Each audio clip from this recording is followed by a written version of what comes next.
Espera aí, calma. Estamos ao vivo. Boa tarde aos nossos ouvintes e telespectadores. Estamos aqui na Taba TV, no programa Falou e Disse. Eu e a Ágata, que eu chamo de que é Ágata Cristi, mas ela é Ágata Amaral, para entrevistar a nossa querida Luciana Boatê, a novíssima vereadora do Rio de Janeiro, da cidade do Rio de Janeiro. Boa tarde, Luciana. Seja bem-vinda. Boa tarde, Helena. Boa tarde, Ágata, todos que nos assistem. Prazer estar aqui com vocês. Pois é, olha só. Exatamente há um ano atrás, você foi entrevistada também por mim, né? Mas ainda não estava na Câmara dos Vereadores, e por isso que eu privilegiei vocês e todas as mulheres, porque nós estamos fazendo uma homenagem, já começamos a fazer uma homenagem às mulheres, que nas vésperas do Dia Internacional, mas tem um mês todo, né? As mulheres merecem um mês, pelo menos. Então, exatamente porque você entrou na Câmara dos Vereadores e a gente tem muita coisa para falar. Eu queria passar a palavra para a Ágata, que está agora comigo no programa. Nós nem fizemos ainda uma live especial, eu e ela, para vocês conhecerem melhor a minha co-partícipe aqui do programa Falou e Disse. Ágata, pode aparecer e dizer, e fazer a primeira pergunta e falar com a Luciana. Boa tarde, Helena. Boa tarde, Luciana. Prazer imenso estar aqui com essas duas mulheres maravilhosas nesse espaço. Fico muito feliz de estar integrando aqui a equipe da Helena, me convidar, né, para a gente fazer essas entrevistas. E a Luciana é uma pessoa que eu acompanho a trajetória há bastante tempo, tenho grande admiração, também sou militante do PSOL, atualmente trabalho aqui na Câmara de Vereadores de Niterói, sou assessora parlamentar do professor Túlio, então estamos aí nas mesmas trincheiras. A Luciana tem uma trajetória como professora, advogada criminalista, pesquisadora, ativista de direitos humanos, e eu me lembro, em 2016, na época eu trabalhava no município do Rio de Janeiro, né, na rede municipal, como professora, sou pedagoga, e eu me engajei fortemente, né, no Rio de Janeiro. Na época, eu, apesar de morar em Niterói, trabalhava na cidade do Rio, na campanha da Luciana e do Marcelo, na época, candidatura a prefeito e co-prefeita, e comecei a me aprofundar, né, na trajetória da Luciana naquela época. Eu também sou uma mulher ativista antiproibicionista, então tinha muito pouca referência de mulheres assim, engajadas fortemente nessa pauta. A Luciana é uma referência para mim nesse sentido. E queria perguntar para a Luciana o que motivou ela a entrar para a política. Claro que a nossa vida é política, ser advogada é um ato político, mas a política institucional partidária, né? Vamos dizer assim, a campanha, né, legislativa e tudo. O que te motivou e quando foi isso? Como é que foi esse movimento? Obrigada aí pela pergunta, importantíssima. A gente está aqui nesse mês de março, né, falando aqui sobre o nosso mês, falando sobre mulheres na política. Eu acho que essa sua pergunta é muito importante, porque a gente vive uma realidade na política, e eu chego assim na política institucional vindo de um coletivo que eu construía, que chamava Partida, que era justamente um grupo de mulheres que se reuniu para pensar como poderíamos ampliar a participação de mulheres na política, né? E justamente nesse ano, né, esse ano de 2016, a gente começou em 2015, no ano de 2016 foi um ano do golpe contra a ex-presidenta Dilma, e isso nos afetou muito, e eu decido, então, me filiar ao PSOL, porque eu era próxima do PSOL, mas não era filiada ainda.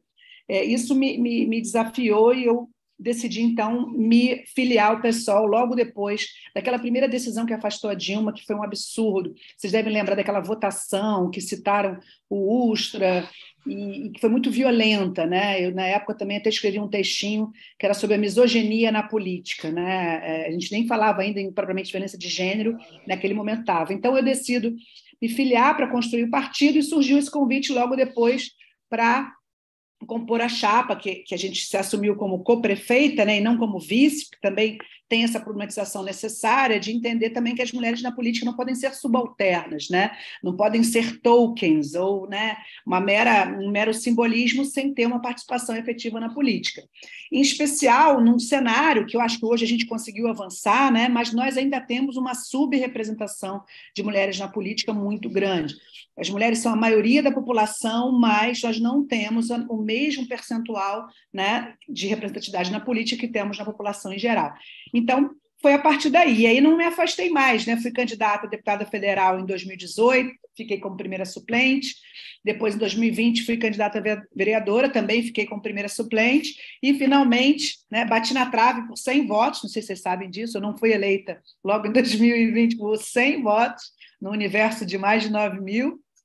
E aí, com a eleição, né, de 2022, aí, com o Chico e Tarcísio sendo eleitos federais, eu e Mônica Cunha ingressamos como suplentes aqui na Câmara Municipal, e eu estou muito feliz de estar hoje com uma bancada aqui no PSOL de maioria de mulheres, que já é uma inversão daquela... Né, quando a gente sonhava lá em 2015, falava sobre mulheres na política, eu jamais imaginei que eu fosse estar aqui em 2023 vereadora numa bancada, né, de 7 vereadores do PSOL, que a maioria é de mulheres, somos eu, Mônica Cunha, Mônica Benício e Thaís Ferreira, e uma bancada liderada por uma mulher, que é a Mônica Benício. Nossa liderança parlamentar aqui é a Mônica Benício, ela representa o partido nas votações, encaminha votações.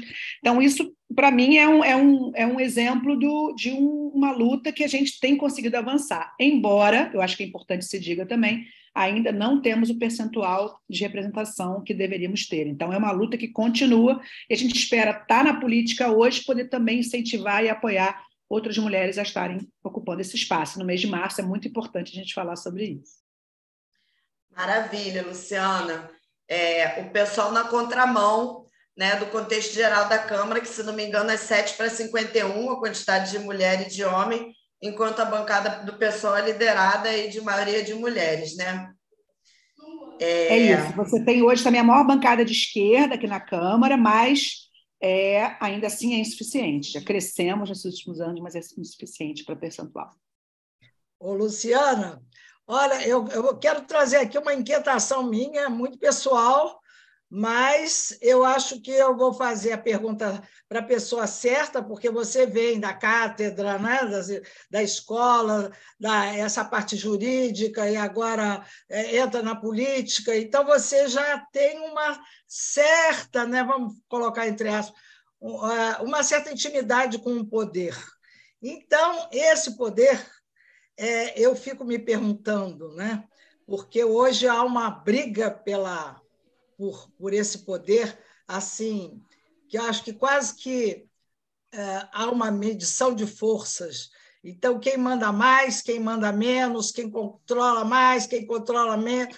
E eu fico me perguntando, afinal, como é que essa democracia vai poder ter uma expressão verdadeira em função dessa briga de foice desses poderes todos? Tem o clássico poder dos 3 poderes, mas não fica aí, né? Você tem o poder das Forças Armadas, você tem o poder agora das milícias, você tem o poder da mídia, aquela mídia hegemônica, né? Chamada hegemônica. Então, são muitos, vamos dizer, até do agronegócio, enfim, é uma briga mesmo. E, assim, como que você agora, uma vez nessa lide aí de um poder de uma cidade como é o Rio de Janeiro, que cheio de problema, não é? Como é que você vai dar conta disso?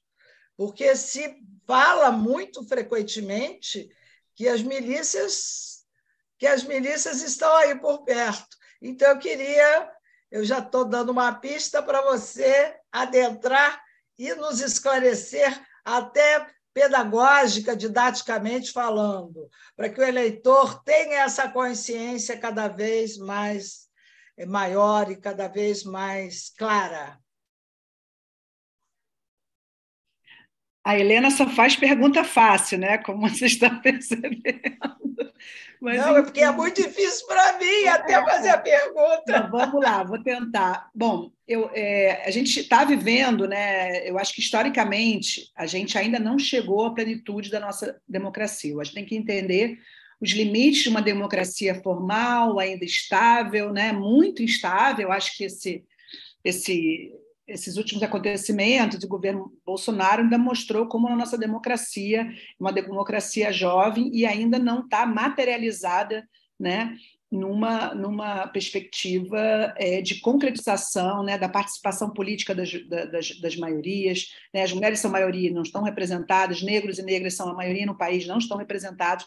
A gente sabe que ainda são os antigos donos do poder, né?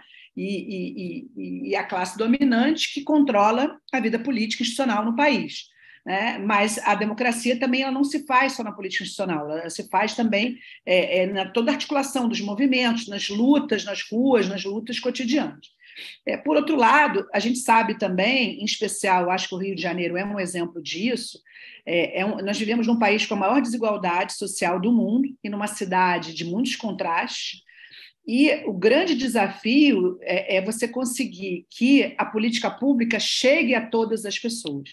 Né? A vida política ela acaba sendo, em especial nos territórios mais vulnerabilizados, essa saída política ela acaba sendo também articulada com base em quem consegue oferecer mais serviços para a população, uma vez que a política pública oficial ela não é democrática, ela não chega a todos. Então, quando a gente fala das filas nos hospitais, quando a gente fala, né, da ausência de professores nas escolas, a gente sabe que a democracia também, para ela ser material, para ela ser real, ela demanda que o poder público esteja a serviço da população, e não para beneficiar as elites, não para beneficiar, né, os donos do poder. Então, o PSOL, dizendo isso, para dizer, o PSOL é um partido que historicamente esteve nesse enfrentamento às milícias, né?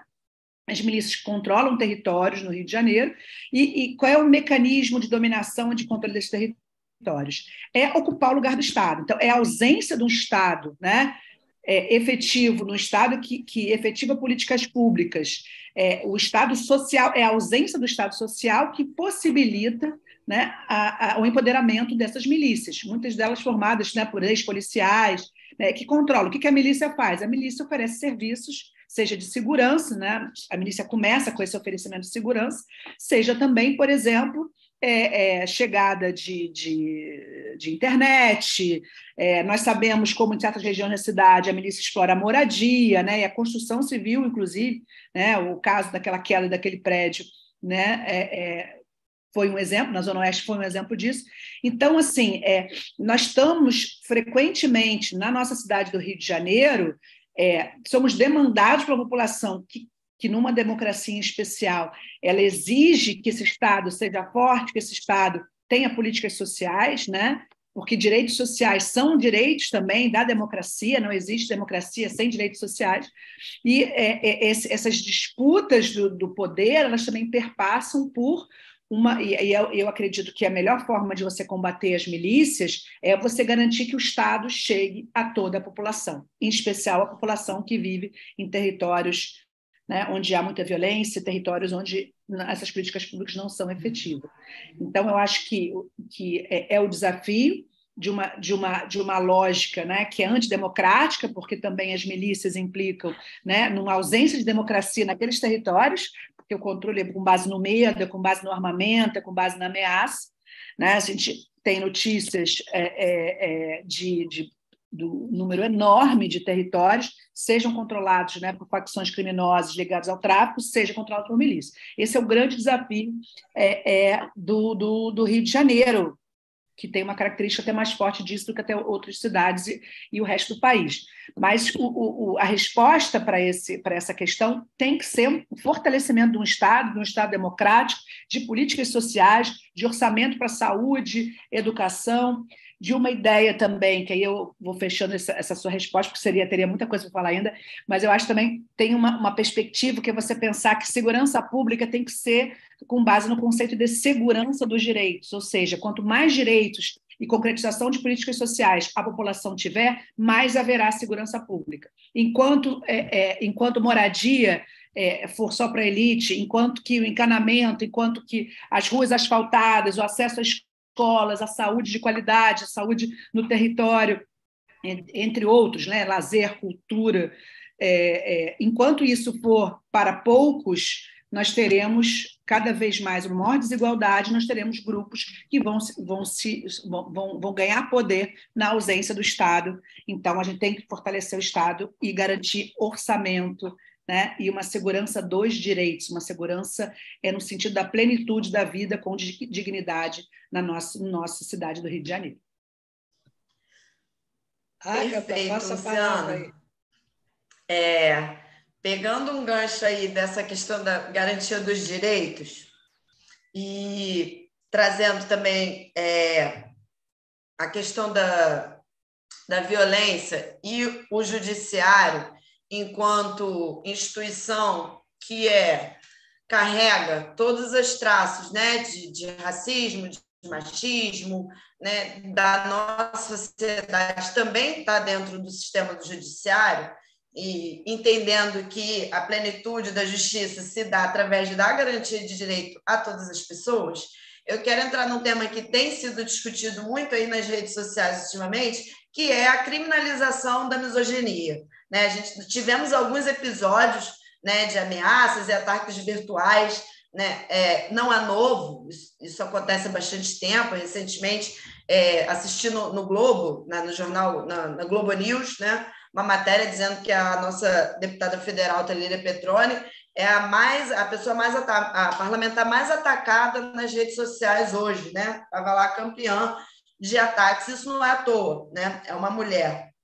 Então, e aí tem se pautado muito também, teve o avanço desses grupos misóginos, né, que se autodenominam Red Pills e outras linhas de pensamento que são associadas à misoginia da extrema-direita, tem ganhado espaço e tem sido criticado na mídia. Tivemos aí recentemente a ameaça da atriz Lívia Lagato, né, por conta de fazer um quadro de humor, enquanto vários homens também fizeram, nenhum deles foi ameaçado. E agora tem-se como resposta um grupo de mulheres defendendo a criminalização da misoginia. E aí eu queria que você falasse um pouco desse assunto, qual a sua posição em relação a isso.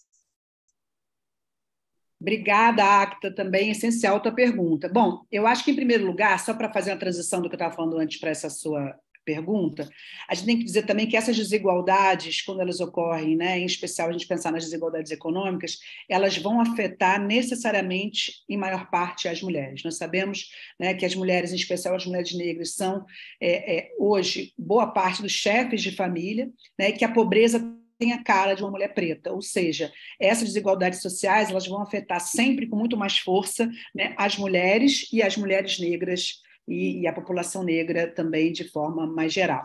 E sempre que a gente pensa nessa lógica, né, da desigualdade, em especial em relação ao machismo, à misoginia, a gente vê, exatamente, acho que a Agatha fez a pergunta da forma corretíssima, que se fosse um homem naquela mesma situação, não seria a mesma reação. Então, eu acho que essa reduzida participação de mulheres na política, que a gente mencionou no início, também decorre desse nível de violência política, em especial a partir desse espaço, né, das redes sociais. E a misoginia, e esse caso específico da Lívia, também nos faz refletir sobre o que tem sido essa reação, né, a essa ampliação da visibilidade de mulheres na política e a reação a uma maior participação das mulheres nos espaços de poder em geral. Nós, mulheres, sempre estivemos na luta, mas hoje você conseguiu, depois de muita disputa, né, ganhar uma maior visibilidade. E a misoginia, que é o ódio às mulheres, tem sido, é claro que isso é histórico, não começou ontem, mas o que nós estamos vendo hoje é uma maior elaboração e organização desses grupos, né, que proclamam ódio às mulheres e que incentivam, portanto, indiretamente a violência contra as mulheres, eles vêm ganhando um espaço muito grande e vêm ganhando dinheiro com isso. Eu acho que um elemento também que as mídias sociais têm destacado, eu queria destacar aqui, é a monetização dessas redes, desses sites, dessas figuras, que, inclusive, são patrocinadas para ganhar mais alcance. Então, você tem um nível hoje de visibilidade desses homens misóginos, em especial desse, que é o tal que dizia do Campari, né? O discurso dele é a coisa mais violenta que eu já escutei, pois é como se ele negasse toda né, a ampliação dos espaços das mulheres e quisesse fazer com que as mulheres retornassem à submissão, à subordinação, né, de séculos atrás. Então, acima de tudo, é um grande retrocesso. E isso, numa análise, vamos dizer assim, mais da psicologia social, a gente vai ter que até entender, né, que, no fundo, esses homens têm um grande medo das mulheres. É a fragilidade desses homens, né, que não conseguem, né, lidar com, especialmente, essa ampliação do espaço de mulheres. E o discurso vira um discurso de violência. Como combater isso? E esse foi o grande debate que a gente fez nas redes ontem, mais especificamente. Eu, como criminóloga, professora de direito penal, pesquisadora na justiça criminal, a minha reflexão parte sempre do ponto de vista do que são políticas públicas eficazes e o que são políticas públicas que em especial a política, né, criminal, que não dá conta dessa lógica, não dá conta das demandas. Então, esse grupo de mulheres que eu respeito muito, né, que estão propondo aí essa criminalização da misoginia, o foco delas é que o mero discurso ou qualquer pronunciamento desses homens, que a solução para a gente lidar com esses casos de discursos misóginos nas redes seria a criminalização, criar um tipo penal para que aqueles homens possam ser processados e, eventualmente, presos por aquele tipo. E o debate, né, vamos dizer, não vou dizer fraterno, que deveria ser um debate, né, entre nós mulheres, né? Fraterno diz respeito, né, à ideia de homens, né? Mas, enfim, a ideia de um debate entre mulheres, a minha problematização com as companheiras é no sentido de denunciar como funciona o sistema penal e como nós não podemos ter a ilusão do punitivismo como solução para as opressões que as mulheres sofrem. Eu venho debatendo esse tema desde a perspectiva da criminalização do racismo, da criminalização da LGBTfobia. Os movimentos sociais, em geral, possuem um discurso que é legítimo, porque os movimentos sociais têm toda a liberdade de demandar políticas, mas a ponderação que eu faço como uma militante, né, antipunitivista e antiproibicionista é mostrar o que é o sistema penal e como ele não é capaz de dar essa proteção que algumas mulheres estão buscando nele. O que não significa que a gente vai, né, deixar de combater o feminicídio, não proponho a descriminalização nem do feminicídio, nem da violência contra as mulheres. Mas a minha análise é que, mesmo nesses casos de feminicídio, que são os casos mais graves que você tem, e de violência doméstica, você tem limitações estruturais desse poder judiciário. Por quê? Se alguma mulher que está nos ouvindo aqui agora já tentou fazer um registro na delegacia de mulher, sabe que, inclusive, para chegar a fazer um registro é uma luta. Nós recebemos mulheres aqui no gabinete, estamos assim com esse atendimento a mulheres. Muitas vezes o que as mulheres buscam aqui de uma ajuda nossa é para conseguir registrar na delegacia da mulher uma agressão que ela sofre. Nós sabemos como vítimas de estupro são tratadas no fórum. A culpa não é do homem, a culpa é da roupa, do tamanho da saia que aquela mulher está usando, fora acusações que a mulher vai mentir para prejudicar o pobre do homem que não fez nada. E a justiça trata também com muita violência as mulheres que são revitimizadas quando vão denunciar os crimes de que são vítimas. Fora no caso do feminicídio, que nós sabemos também, né, que a medida que mais tem funcionado para prevenir feminicídios não é uma medida penal, é a medida protetiva, que ela é eficaz porque ela permite a não aproximação, né? Ela proíbe a aproximação, no caso de relacionamentos. O feminicídio, a gente sabe, que se caracteriza por crimes contra a vida de mulheres praticados por seus companheiros, maridos, namorados ou pessoas dentro de uma relação familiar, e com esse elemento da misoginia como motivação, mas a gente sabe que o grande foco na repressão a essas condutas que são tão violentas contra as mulheres tem que ser o foco na prevenção dessas condutas, porque o direito penal ele só chega depois que que um crime aconteceu. Ou seja, você não previne nenhuma conduta com direito penal. O fato de você colocar numa lei que a misoginia vai ser crime não vai fazer com que aquele cara pense 2 vezes antes de se pronunciar na internet, até porque ele pode, inclusive, argumentar a liberdade de expressão, que é um debate longuíssimo, que a gente se viu também com esse debate ao longo do governo Bolsonaro. Então, tecnicamente, é uma criminalização difícil e, na prática, a minha ponderação é que isso não vai funcionar. Então, o meu apelo é uma reflexão, e eu, como feminista, dentro do movimento feminista, faço esse debate há muitos anos, é a gente pensar para fora daquela lógica punitivista, pois o sistema penal ele é seletivo, ele é classista, ele é racista, ele é machista. Nós temos a maioria da população presa por tráfico de drogas e crimes patrimoniais de jovens negros e pobres. A polícia mata jovens negros e pobres todo dia. Não vai ser essa polícia, não vai ser essa justiça que vai nos proteger a nós mulheres. Nós precisamos instrumentalizar o poder de justiça para que, de alguma forma, se contenha esse nível de criminalidade, mas utilizar a justiça, na minha avaliação, significa muito mais investir em medidas de prevenção do que propriamente em propor a mera repressão.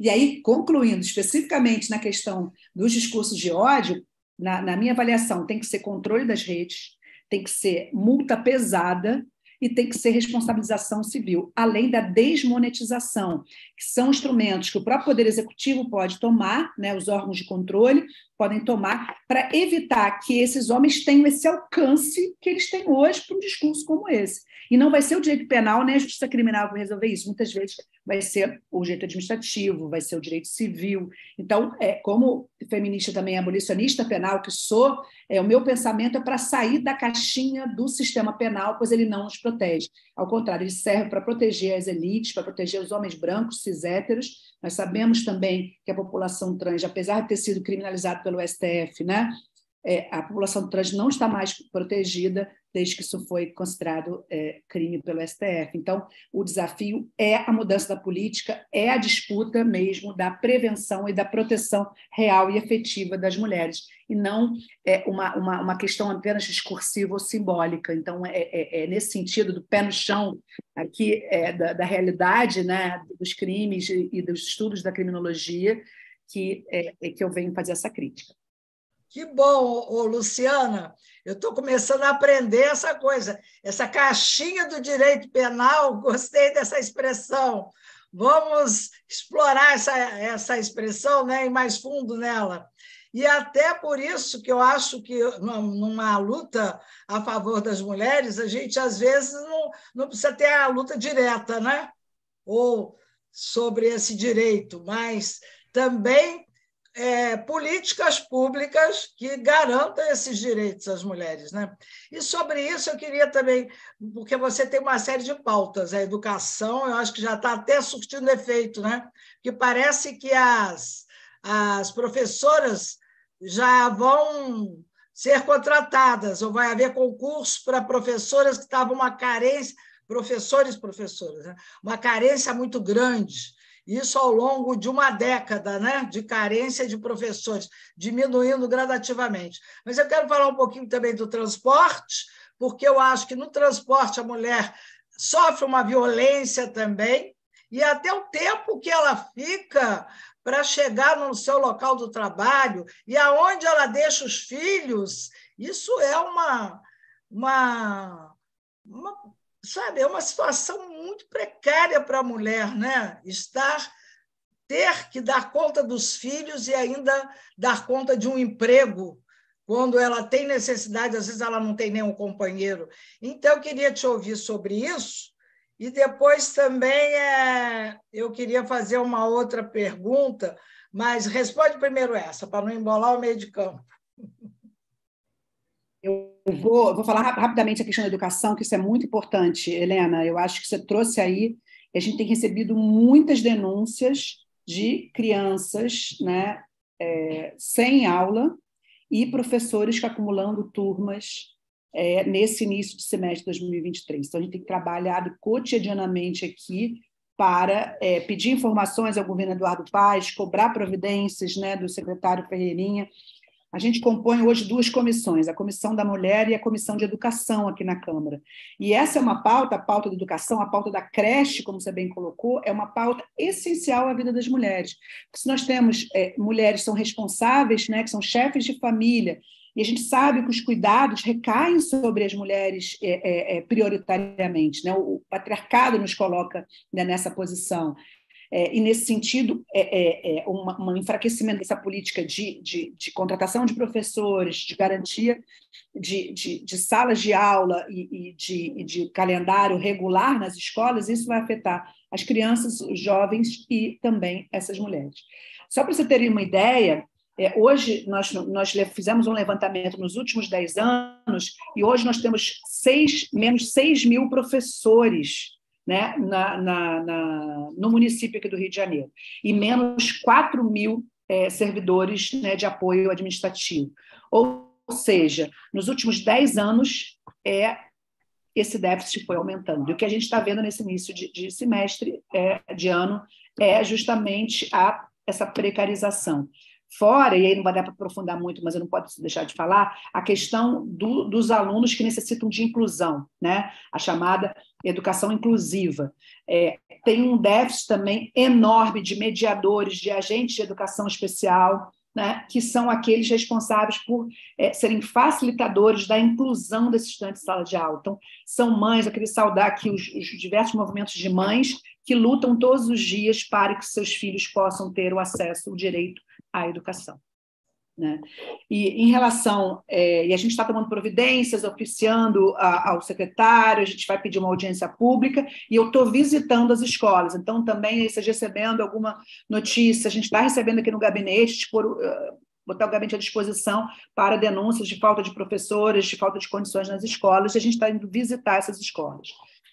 A questão da creche em especial, a gente tem visto uma redução do horário de creche, que é muito grave, né? Uma mãe trabalhadora que precisa ter um horário de trabalho, se você reduz o horário da creche, nem todas são integrais, não tem as creches parciais, mas as integrais, por exemplo, hoje terminam às 3h, né?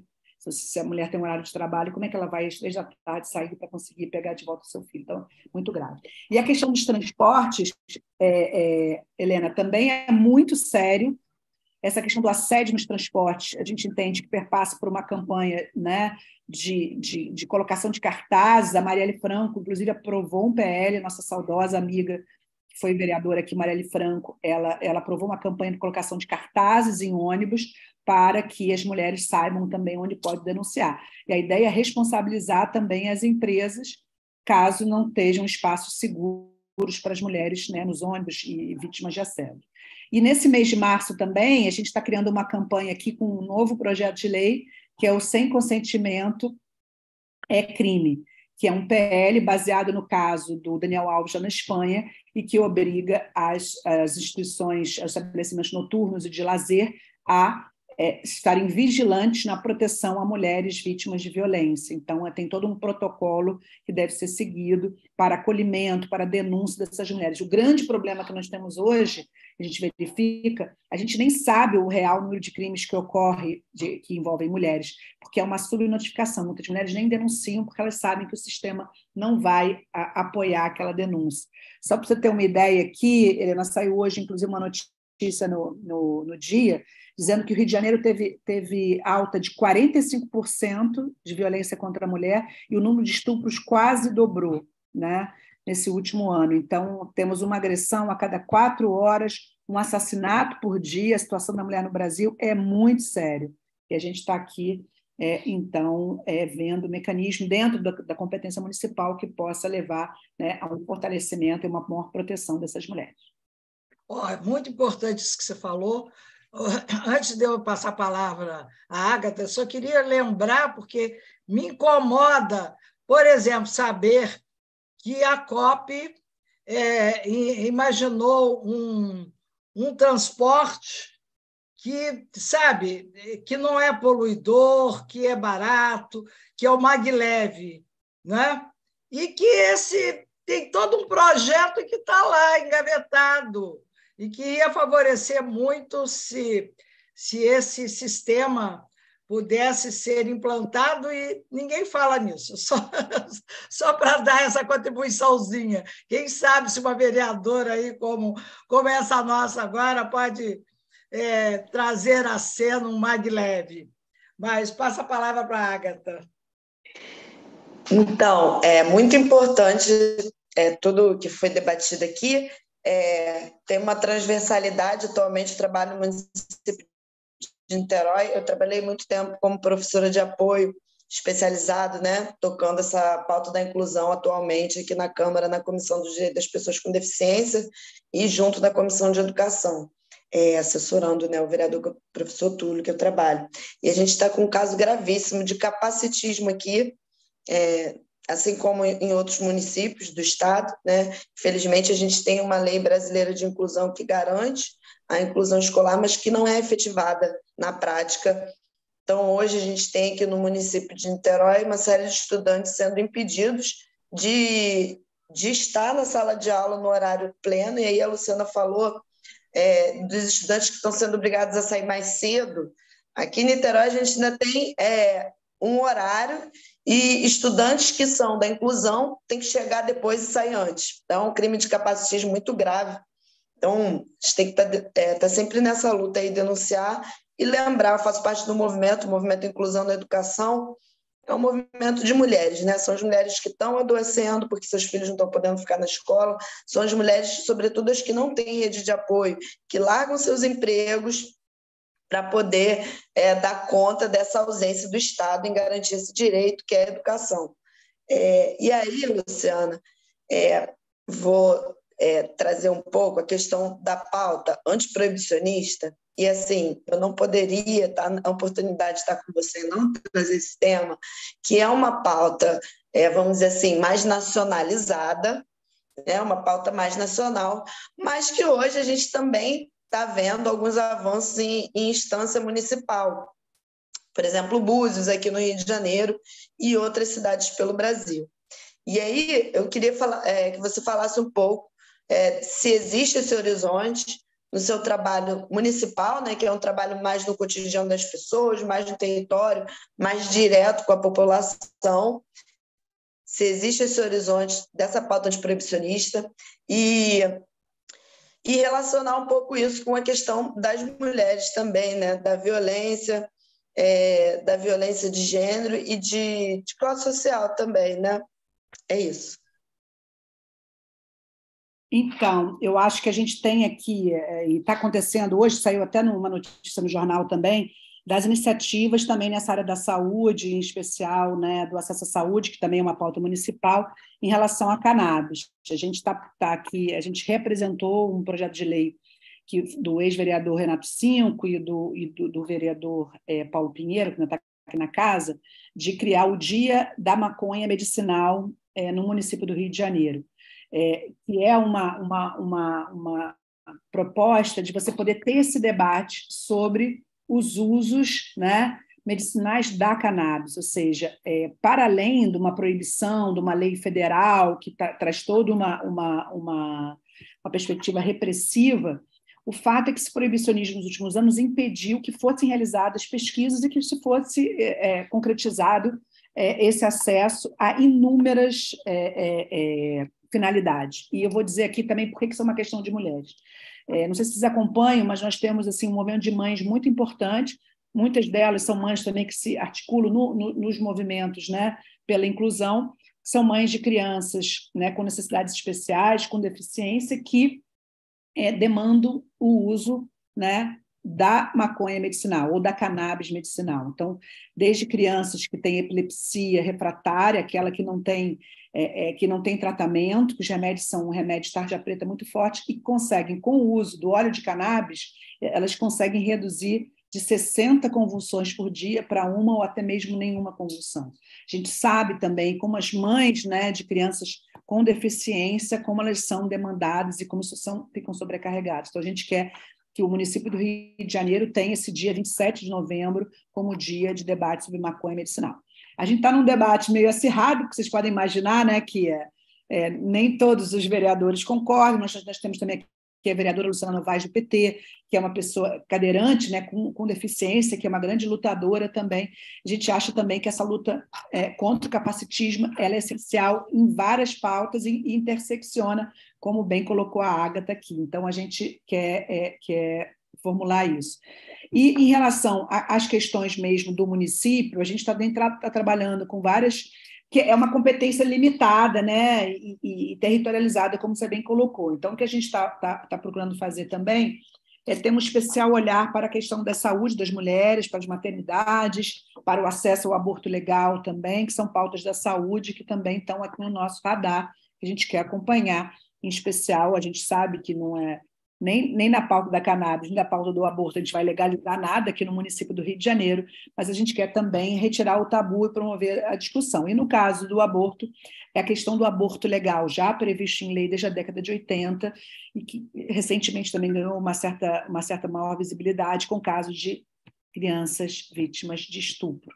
Né? Nós sabemos, né, que o índice é muito alto de crianças, né, com menos de 14 anos que são violentadas e que muitas delas, a maior parte delas, eu diria, não tem acesso ao aborto legal. Então, a gravidez nessas crianças, nessas meninas, muitas vezes é uma gravidez de risco também, então a gente quer estar atenta aí para que os serviços estão funcionando adequadamente no que já está previsto em lei.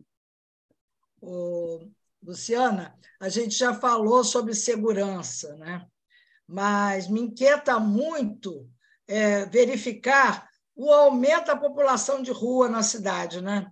Há certos bairros, por exemplo, como o centro da cidade, que eu sempre frequentei, hoje virou quase que um pátio dos milagres, né? Você vê um bairro também turístico, como Copacabana, e um aumento assim incrível da população de rua.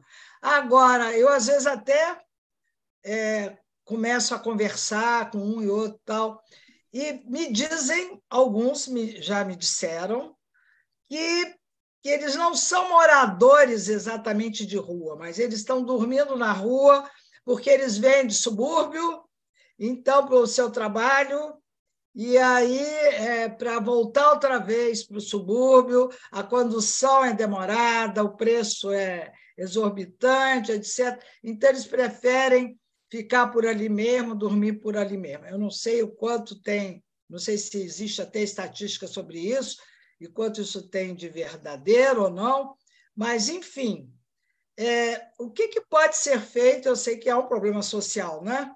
E que, evidentemente, se você não tem moradia ou é difícil chegar à sua moradia, o recurso que tem é ficar debaixo dos prédios das marquises, não é mesmo? Mas o que a Câmara dos Vereadores tem feito nesse sentido? Então, esse é um problema social que vem se agravando, né, nesse pós-pandemia. É uma questão social. A prefeitura tem uma responsabilidade aqui no município pela gestão, né, da assistência social, e o que a gente luta aqui é para que essas pessoas sejam tratadas com dignidade e que possam efetivamente ser apoiadas pelo Estado, seja com acesso a benefícios de renda mínima, seja por meio de políticas de moradia, políticas de abrigamento, né, e políticas, muitas vezes, de tratamentos de saúde. Né? De um lado, a gente vê uma certa perspectiva que é trazida de exclusão, de retirada dessas pessoas à força. A gente está com uma outra linha bem oposta a essa, na linha de efetivação de direitos, de acolhimento, de atendimento dessas pessoas, e para que elas possam, elas mesmas, terem condições de decidir para poderem fazer outras escolhas na vida. A gente sabe que a pessoa que mora na rua, ela não perde seus direitos por morar na rua, e a gente espera que essas pessoas possam ser tratadas com dignidade e que possam também receber atenção do Estado por meio de políticas sociais. Né? Então, essa atuação dos assistentes sociais no município de Rio de Janeiro é muito importante. A gente quer fortalecer essa categoria de profissionais também, para que eles possam ter condições, né, de fazer um atendimento, fazer um acolhimento e encaminhamento dessas pessoas para garantir a dignidade de vida delas, para que elas possam, né, não mais... e, claro, sempre com a questão do reconhecimento da liberdade dessas pessoas também. Elas não podem ser tratadas nem retiradas à força. Agora, o que se está fazendo hoje é cobrar dos órgãos especializados que esse atendimento seja feito com dignidade e que se possa tratar a questão social, que é essa da pessoa que mora na rua. Uma das questões, por exemplo, seria você trabalhar o direito à moradia, né? E garantir aluguel social, o direito à moradia para essas pessoas, e também a questão do transporte, porque a gente sabe, você mesma colocou, Helena, muitas dessas pessoas preferem dormir na rua, eles têm até trabalho, né? A questão do desemprego afeta boa parte da população, mas tem outra população que tem trabalho, mas que demora tanto para voltar para casa e o custo é tão alto do transporte que para ela é mais jogo dormir aqui nas ruas do centro da cidade. Então, a prefeitura precisa estar atenta a isso, a gente está aqui nessa cobrança, em especial, né, na proteção dessas pessoas, enquanto as crianças também, mulheres que também compõem essa população que vive nas ruas. Ágata. Excelente. Bom, vamos encaminhando aí para o término da nossa entrevista. Considerações finais. Quero agradecer imensamente aqui a Helena e a Luciana por esse espaço, duas mulheres que eu admiro bastante. A Luciana, me identifico muito por ser uma mulher de cabelos cacheados, professora antiproibicionista, que assim como eu também escolheu não ter filhos. A Helena é uma grande companheira, né, na diferentes pautas aí, meio ambiente, questão fiscal, economia justa. Então, fico muito feliz de ter esse espaço. Estaremos juntas lá no dia 8 de março, no centro do Rio, num grande ato, e seguimos aí na luta. Beleza? Gostei bastante desse projeto de lei do Dia da Maconha Medicinal. Vou, inclusive, agora mesmo ver se já tem, se não tiver, para a gente apresentar aqui em Niterói. Gratidão imensa e até mais. Olha só, antes de encerrar o programa, a Lili Brum está dando parabéns à vereadora Luciana. Que bom termos uma mulher e feminista, antirracista, fortalecendo a bancada do campo democrático na Câmara Legislativa do município do Rio. Ganham as mulheres, mas também toda a população carioca, com as pautas que você leva para essa Casa Legislativa. Agradeço muito a Lili, né? Ótimo. Obrigada, Lili, obrigada, Helena, obrigada, Ágata, um grande prazer estar aqui com vocês. Espero voltar outras vezes e vamos seguir com essa chamada, né, para o dia 8, aqui no Rio de Janeiro, a partir das 16 horas, a concentração aqui na Candelária, vamos sair em marcha, né, nesse dia tão importante de luta das mulheres trabalhadoras. Obrigada. Valeu muito, Luciana. Foi um prazer muito grande. O prazer foi meu. Obrigada. Tchau, tchau.